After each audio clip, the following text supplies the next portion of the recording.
In the ancient Lotus Sutra, there's this really revolutionary promise that has echoed through the centuries, the assurance of female enlightenment.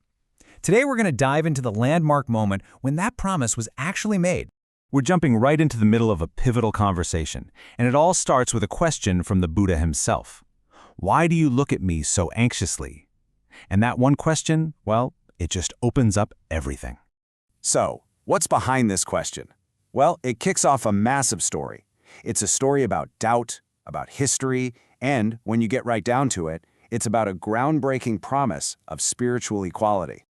Okay, so who's talking here? The person asking the question is the Buddha, and he's speaking to his aunt, Gautamī. Now, to really get the weight of this moment, we have to understand their unique and pretty complex relationship. And look, their connection wasn't just about family. It was deeply personal and honestly, spiritually groundbreaking. This backstory is absolutely key to understanding the anxiety that was in the air.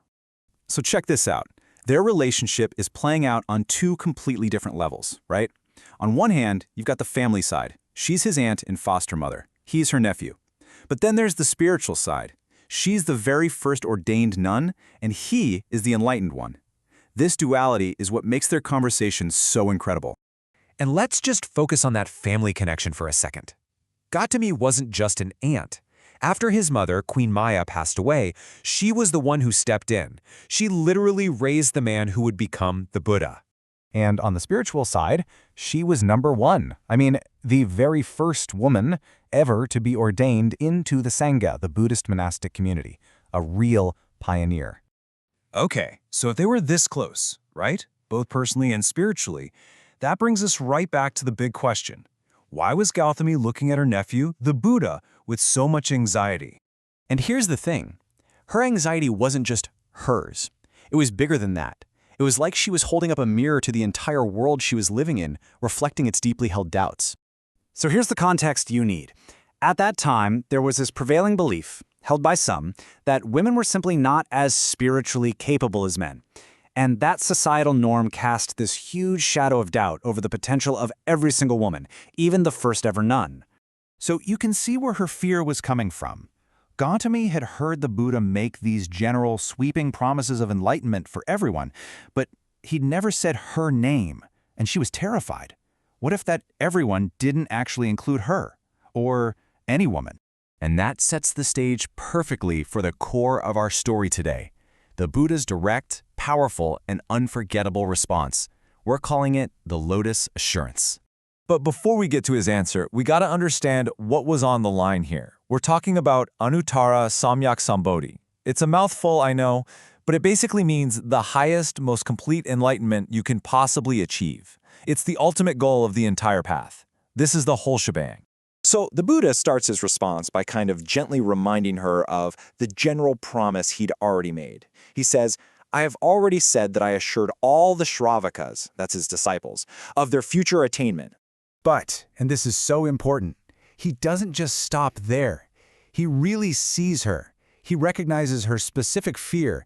He understands that in a world so full of doubt, a general catch-all promise just isn't enough to calm her anxious heart.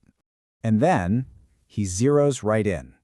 He says, now you wish to know my assurance of your future attainment. He makes it totally personal. He's acknowledging her need for a direct, explicit, undeniable promise, straight from him to her. And this is the moment. This is where a very personal, intimate conversation between an aunt and her nephew just explodes into something so much bigger, a landmark statement with implications for everyone. So here it is, the ultimate takeaway. By naming her, by assuring Gautamī specifically, the Buddha is, in that exact same breath, assuring all women of their enlightenment. This moment goes way beyond a simple conversation between an aunt and a nephew. You can really think of what he did as this powerful three-step declaration. First, he validates an individual woman's spiritual journey.